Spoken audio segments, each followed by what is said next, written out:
I'm 18 years old and I have $150,000 invoiced in sales.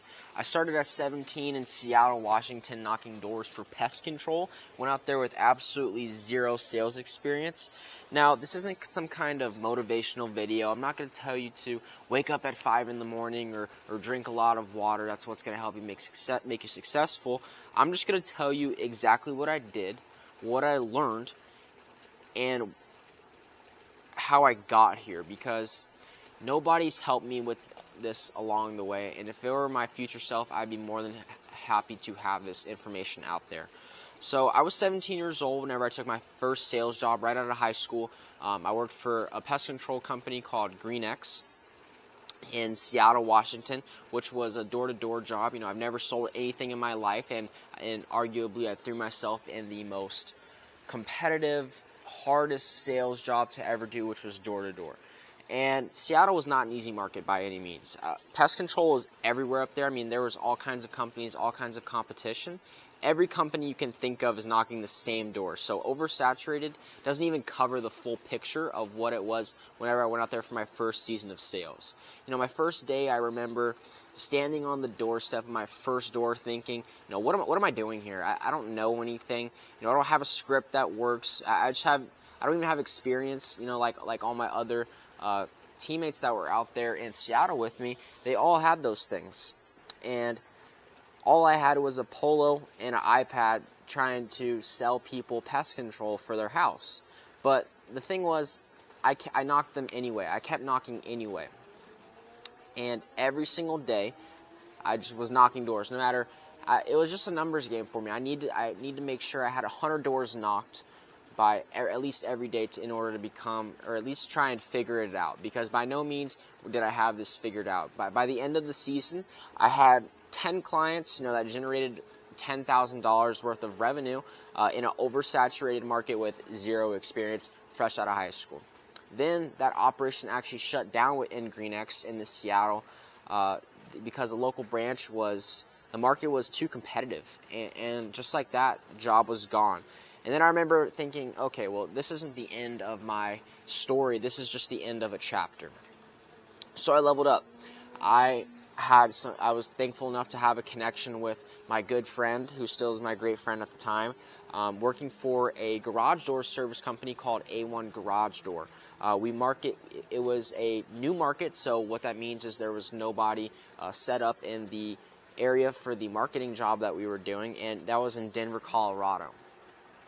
So at that time, I wasn't a rep anymore. I was actually building a market from scratch, and Denver was completely new territory, for the company. There was no existing company base or customer base, no brand recognition in the area, nothing. My job was to go in and build it, and I brought some of my friends along with me.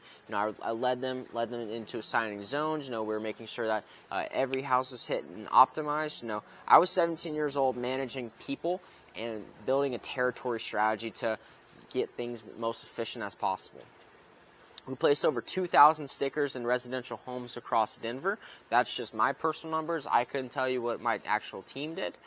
But every single one of the stickers is a future inbound call.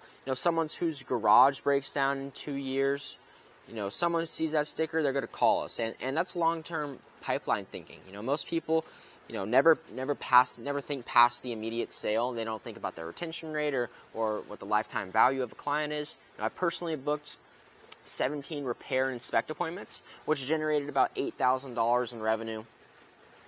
But like I said, that wasn't even my job of being a salesman. It was really just getting that market developed so that my results would keep producing after I left. So what Denver taught me was sales isn't just about closing. It's about building systems that produce results without you having to be there. And that sticker on someone's garage, so what we would do is we would go place stickers for the numbers to call, right? That sticker is on someone's garage that's still working for the company right now. While I'm sitting here making this video, it's still good. It's still future business. But then I moved to Arizona. I moved back to Arizona, so that's originally where I'm from.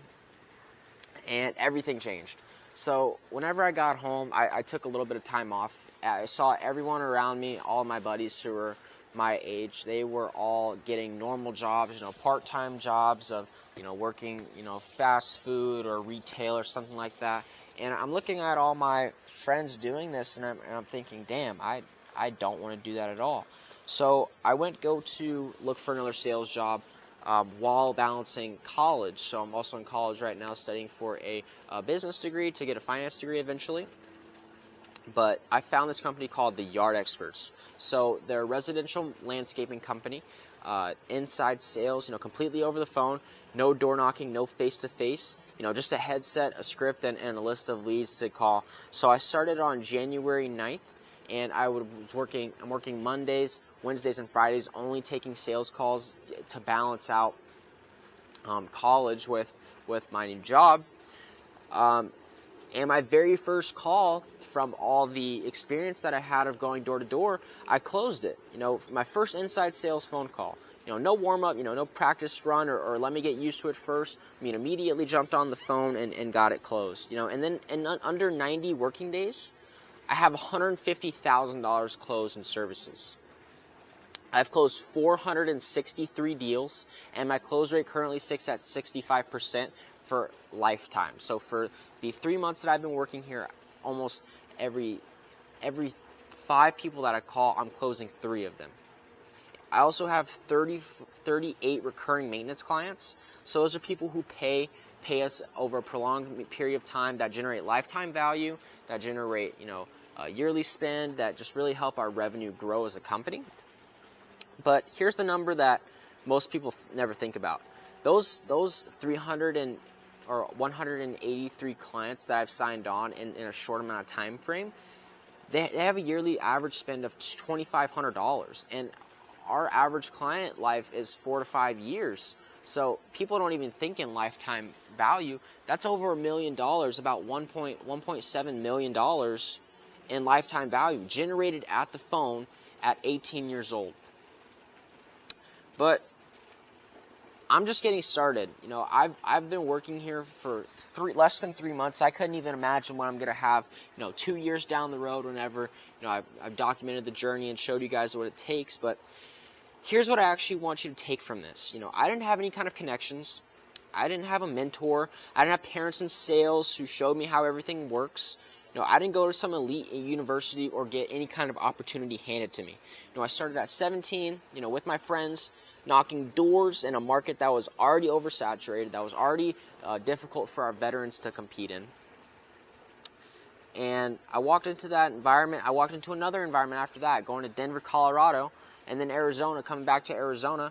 And I walked into each new area with experience from the last area.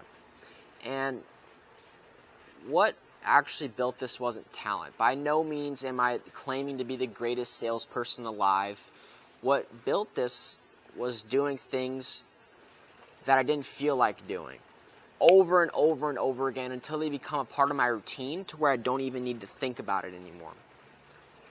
And the first door's always the hardest. The first call is always the hardest. No, the first rejection is always the hardest. And then it's not. Whenever it becomes so normal to you, that's whenever sales really clicks for people. And most people never really get past the first hard thing. The first, door slammed in your face, or the first, lead hangs up on you, cusses you out or whatever. Some people don't get past that. And that's the only difference. That's the real difference between people who become successful in sales and people who quit sales. So I'm going to keep documenting everything, the calls, the closes, the lessons, all of it. If you want to see how this actually works in real time, I'll follow along.